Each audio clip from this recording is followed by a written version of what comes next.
돈이 없어 병원에 가지 못했다는 말은 멀게 느껴지지 않습니다. 나이가 들어가면서 몸은 어쩔 수 없이 예전 같지 않아지는데 병원을 찾는 것조차 눈치를 봐야 한다면 삶의 질이란 건 이미 무너져버린 셈이지요. 특히 퇴직 후에는 소득이 뚝 끊기듯 줄어들기 때문에 소득 절벽이라는 말이 정말 가슴에 와닿습니다. 우리 주변의 김 사장님처럼 말이에요. 김 사장은 60세 정년을 맞고 퇴직한 후 자신이 그동안 열심히 모아둔 퇴직금과 국민연금으로 어느 정도 버틸 수 있을 거라 생각했습니다. 하지만 현실은 예상과 달랐습니다.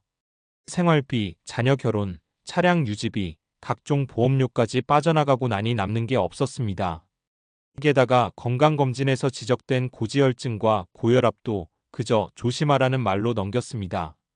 그러던 어느 날 가슴이 답답하다는 느낌과 함께 심장마비가 찾아왔고 응급실로 실려가며 그는 절박하게 외쳤습니다. 내가 왜 건강을 잃었을까? 왜 이렇게 준비 없이 퇴직을 맞았을까? 이 이야기는 비단 김 사장만의 이야기가 아닙니다. 수많은 은퇴자들이 비슷한 경험을 겪습니다. 건강은 젊을 때 지켜야 한다는 말을 우리는 너무 늦게 깨닫고 소득과 건강은 연결되어 있다는 사실은 위기를 겪고 나서야 절실히 느끼게 됩니다. 그런데 정말 답이 없는 걸까요? 그렇지 않습니다. 우리는 지금이라도 건강한 삶을 위한 방향으로 나아갈 수 있고 그 변화는 생각보다 작고 구체적인 실천에서 시작됩니다. 첫 번째 사례는 55세의 직장을 그만두고 귀촌한 박 선생님입니다. 도시 생활에서 오는 스트레스와 불규칙한 식습관, 그리고 만성 피로로 건강검진마다 좋지 않은 결과를 받아왔던 그는 퇴직 후 시골로 이사를 결심했습니다. 중요한 건 단순히 귀촌이 아니라 매일 아침 30분 걷기, 직접 키운 채소로 식단 관리 그리고 주기적인 혈압 체크를 일상으로 삼았다는 점입니다. 수입은 크지 않지만 그가 줄인 것은 병원비였습니다. 건강을 회복하면서 그는 말합니다. 돈을 버는 게 중요한 줄 알았는데 건강을 지키는 게 돈을 아끼는 길이었어요. 이처럼 생활 속 건강 루틴은 단순한 건강관리 그 이상으로 실제 의료비 지출을 줄이고 삶의 질을 높이는 역할을 합니다. 두 번째 사례는 60세의 커피숍을 창업한 이 여사님입니다. 남편이 먼저 세상을 떠나고 나서 혼자 남은 이 여사님은 우울감과 무기력 속에서 하루하루를 보냈습니다. 소득도 줄고 몸도 점점 피곤해졌지요. 그러다 지역 커뮤니티에서 창업 교육을 받게 되었고 소일거리 삼아 시작한 커피숍이 점점 마을 사랑방처럼 바뀌어갔습니다. 매일 아침 문을 열고 손님들과 대화하면서 우울증 증상은 자연스럽게 사라졌고 건강도 되찾게 되었지요. 커피를 내리는 손놀림은 그녀에게 리듬이 되었고 꾸준한 움직임은 운동이 되었습니다. 결국 그녀는 말합니다. 몸도 마음도 쓰지 않으면 병이 되더라고요. 일하는 게 삶이고 그게 내 건강이에요. 단순한 소득 이상의 의미, 바로 건강한 사회적 연결이 생긴 겁니다. 세 번째 사례는 건강 문제로 이직한 50대 중반의 최 부장님입니다. 대기업에서 오랫동안 일하며 술자리와 야근에 시달려온 그는 어느 날 당뇨 진단을 받게 되었습니다. 그동안의 소득과 명예가 한순간에 무의미하게 느껴졌죠. 퇴직 후 그는 1년간 쉬면서 식습관과 운동, 스트레칭을 철저히 관리했습니다. 이후 그는 건강과 관련된 지식을 바탕으로 시니어 운동 코치 자격증을 취득하고 지역복지관에서 시니어 운동 클래스를 운영하고 있습니다. 예전에는 건강이 무너지면 인생도 끝이라고 생각했는데 지금은 건강을 기반으로 새 인생을 시작했어요. 라는 그의 말은 건강을 중심으로 커리어를 재설계할 수 있다는 가능성을 보여줍니다. 이 세 가지 사례에서 우리가 얻을 수 있는 공통된 교훈은 명확합니다. 소득이 줄어든다고 해서 삶의 질이 줄어드는 것이 아니라 건강을 놓치는 순간 삶 전체가 무너진다는 점입니다. 그리고 건강은 운이나 타고난 체질이 아니라 꾸준한 습관과 자기관리의 결과입니다. 그렇다면 지금 우리가 해야 할 일은 무엇일까요? 첫째, 현재의 건강 상태를 정확히 진단받아야 합니다. 아직 괜찮다는 막연한 낙관은 가장 위험한 생각입니다. 정기적인 검진과 수치를 체크하는 습관이 필요합니다. 둘째, 건강 루틴을 생활화해야 합니다. 반드시 헬스장에 가지 않아도 됩니다. 집 앞 공원을 걷고 물을 자주 마시고 스트레칭하는 것만으로도 건강은 달라집니다. 셋째, 건강한 소득을 만들 수 있는 구조를 고민해야 합니다. 몸이 아프면 일을 못하기에 내 몸을 자산으로 관리하는 방법이 필요합니다. 온라인에서 노후를 위한 건강 콘텐츠를 만들거나 앞서 사례처럼 지역 사회에서 의미 있는 활동을 통해 소득과 건강을 동시에 챙기는 방식도 있겠죠. 결국 중요한 것은 건강을 중심에 두는 삶의 설계입니다.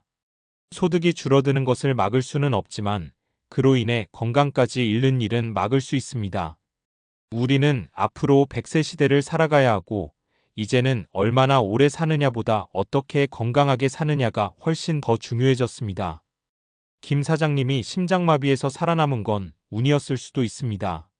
하지만 두 번째 기회를 얻은 그는 말합니다. 이제는 내 인생을 건강 중심으로 다시 짜보려 합니다. 소득은 줄었지만 건강하면 뭐든 다시 시작할 수 있다는 걸 알았으니까요. 이 말은 곧 우리 모두에게도 해당됩니다. 지금 당장은 조금 늦은 것 같아도 지금부터라도 건강을 위해 걷기 시작한다면 삶은 다시 달라질 수 있습니다. 건강한 삶이 결국 가장 강력한 노후 대비책이라는 것, 우리 모두 함께 기억했으면 좋겠습니다. 많은 사람들이 건강을 생각하면 단순히 운동이나 식단 조절을 떠올립니다. 물론 중요합니다. 하지만 현대 건강과학이 강조하는 핵심은 생활의 리듬, 즉 생체 리듬 서케이디언 리듬의 회복입니다. 우리 몸은 매 순간 생체 시계를 따라 움직입니다. 뇌 속의 시신경교차 상액SCN이 중심 시계 역할을 하며 이것이 빛의 변화에 따라 우리 몸의 호르몬 분비, 체온, 대사, 심박수 등을 조절합니다. 이 생체 리듬이 깨지면 아무리 운동을 열심히 해도 좋은 음식을 먹어도 건강을 되찾기 어렵습니다. 실제로 미국 국립보건원 NIH은 생체 리듬의 붕괴가 심장질환, 당뇨, 비만, 우울증, 심지어 암까지 유발할 수 있다고 밝혔습니다. 그렇다면 생체 리듬을 지키기 위해 가장 중요한 실천은 무엇일까요? 1. 정해진 시간에 자고 정해진 시간에 일어나기. 가장 기본이자 강력한 건강 습관입니다. 특히 밤 10시 2시 사이는 멜라토닌 분비가 활발하고 세포 재생이 활발한 골든타임입니다. 이 시간에 숙면을 취하지 못하면 낮에 아무리 잘 자도 회복은 미약합니다. 또한 수면이 부족하면 렙틴 포만감 호르몬은 줄고 그렐린 식욕 호르몬은 증가하여 폭식과 대사 저하를 일으킵니다. 결국 당뇨, 복부비만, 고지혈증으로 이어지게 되죠. 2. 하루 30분 이상 햇볕을 받으며 걷기. 단순히 걷는 운동이 아니라 햇빛을 쬐는 행위 자체가 생체 시계를 리셋하는 역할을 합니다. 햇볕을 받으면 세로토닌 분비가 증가해 우울감이 줄고 멜라토닌 분비가 리듬을 타며 숙면을 유도합니다. 게다가 햇빛은 비타민 D 합성에도 핵심입니다. 비타민 D는 뼈 건강뿐 아니라 면역 조절, 심혈관계 기능의 필수적인 요소입니다. 비타민 D가 부족하면 고혈압, 당뇨, 골다공증, 우울증의 위험이 높아진다는 연구 결과는 수없이 많습니다. 3.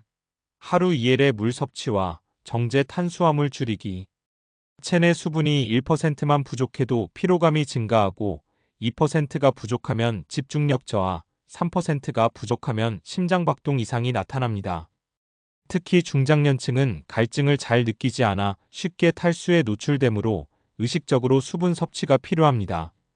또한 정제된 탄수화물, 즉 흰쌀밥, 흰빵, 설탕이 들어간 간식들은 혈당을 급격하게 올리고 떨어뜨려 인슐린 저항성을 높이고 피로와 폭식을 유발합니다. 대신 복합 탄수화물, 예를 들어 현미, 귀리, 고구마, 콩류를 섭취하면 포만감도 오래가고 혈당도 안정적으로 유지됩니다. 여기서 중요한 사실 하나, 건강은 누적의 과학이라는 점입니다. 한 번의 건강식, 한 번의 운동으로는 절대 몸이 바뀌지 않습니다. 하지만 매일 조금씩의 건강한 선택이 1년, 3년, 5년 후에 자신을 완전히 다르게 만듭니다. 이건 단지 기분이 좋아지는 차원이 아니라 실제 유전자 발현 EPIGENETICS에도 영향을 줍니다. 예를 들어 하버드대의 연구에 따르면 규칙적인 식습관과 걷기, 명상은 염증 관련 유전자의 발현을 줄이고 노화 관련 유전자의 발현을 억제한다고 밝혔습니다.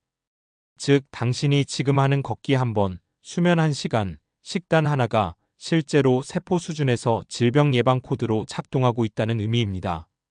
그렇다면 결론은 분명해집니다. 소득 절벽 이후의 삶을 지탱하는 것은 복잡한 기술이나 고가의 건강식품이 아니라 과학에 기반한 기본적인 습관입니다. 건강을 위한 투자란 규칙적인 수면, 충분한 수분 섭취, 햇볕 아래 걷기, 단순한 식단 조절, 나를 위한 루틴 만들기. 이 5가지에서 출발합니다. 그리고 이 습관들이 쌓이면 우리는 단지 병원비를 줄이는 것에 그치지 않고 다시 일하고, 다시 소통하고, 다시 삶의 주인이 될 수 있습니다. 건강은 돌연히 무너지는 것이 아니라 서서히 사라지는 것이다. 하지만 그 사라짐을 막는 방법도 마찬가지로 조용하고 작게 다가옵니다. 우리는 이제 그 작은 실천 하나로 다시 시작하면 됩니다. 지금 이 순간 물 한 잔을 마시는 것으로부터, 그리고 오늘도 천천히 단단하게 걷는 것으로부터,